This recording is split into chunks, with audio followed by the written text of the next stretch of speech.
The Bible tells us that sinners are not actually concerned about their own darkness. Remember how Jesus addresses this in John chapter 3, verse 19? He says, light has come into the world, but this is their condemnation. Not men are blind, which is true. Light has come into the world, and men love darkness rather than light.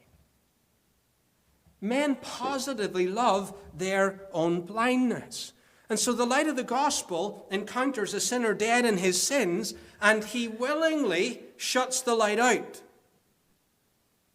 He would close his eyes in enmity against the truth. He runs from the light.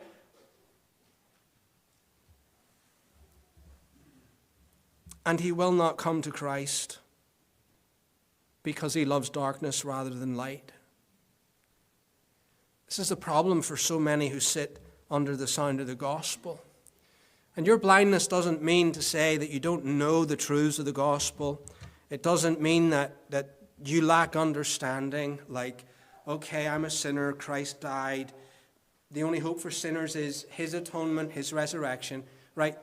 You can understand all those things intellectually, as I think you do, and yet you're still blind.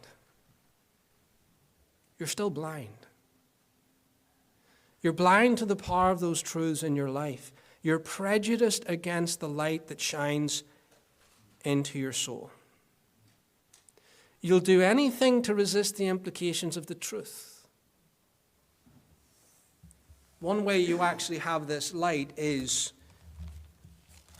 by conscience. We read an interesting thing in Proverbs chapter 20, verse 27. The spirit of man is the candle of the Lord, searching all the inward parts of the belly. That's God saying you actually have a candle within your own heart. Conscience. And conscience works to either approve or condemn your actions. And sometimes conscience works to bring conviction of sin to your own heart, but you want to put out your own eyes. You want to snuff out the light of conscience because it troubles you. And then what will happen with your conscience is the more you refuse to hear it, then instead of condemning your sinful actions,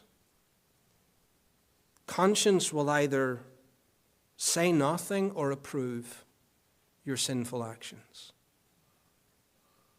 You're loving darkness rather than light.